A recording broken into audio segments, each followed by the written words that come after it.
എല്ലാരെയും ഹാപ്പി അല്ലേ? നമുക്ക് ഇന്ന് ഫിഷിൽ ഒരു വെറൈറ്റി പിടിപിടിച്ചാലോ? അയല വിന്താലു. അയല നന്നായി ക്ലീൻ ചെയ്ത് മാറ്റി വെക്കുക. മഞ്ഞൾപ്പൊടി, ഗരം മസാല, മുളക് പൊടി, കുരുമുളക് പൊടി, ഉപ്പ്, 1 സ്പൂൺ ഓയിലും 2 സ്പൂൺ വിനേഗറും ചേർത്ത് ആവശ്യത്തിന് വെള്ളവും ആഡ് ചെയ്ത് ഈ മസാലക്കൂട്ട് അയലയിൽ പുരട്ടി 1 അവർ വെച്ച് ഫ്രൈ ചെയ്ത് മാറ്റുക.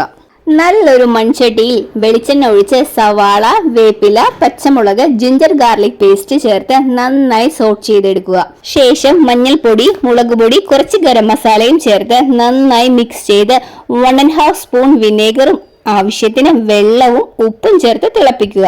നന്നായി തിളച്ചുകൊണ്ടിരിക്കുന്ന ഗ്രേവിയിലേക്ക് ഫ്രൈ ചെയ്ത ഫിഷും ആഡ് ചെയ്ത് കൊടുക്കുക. ഞാൻ ഫ്രൈ ചെയ്ത ഫിഷ് പീസുകളാക്കിയാണ് ആഡ് ചെയ്തത്. എന്നാലേ ഓരോ പീസിലും നല്ല പുളിയും ഉപ്പും ഒക്കെ പിടിച്ച് നല്ല സെറ്റ് ആവുകയുള്ളൂ. ഒത്തിരി ഗ്രേവി അല്ലാതെ ഒരു കുറുകിയ ഒരു സ്റ്റൈലുള്ള കറിയാണിത്. എന്തായാലും എല്ലാവർക്കും ഇഷ്ടപ്പെടും. എല്ലാവരും ട്രൈ ചെയ്ത് നോക്കുക. എല്ലാവർക്കും വീണ്ടും വീണ്ടും നല്ലൊരു ദിവസം ആശംസിച്ചുകൊണ്ട് താങ്ക് യു.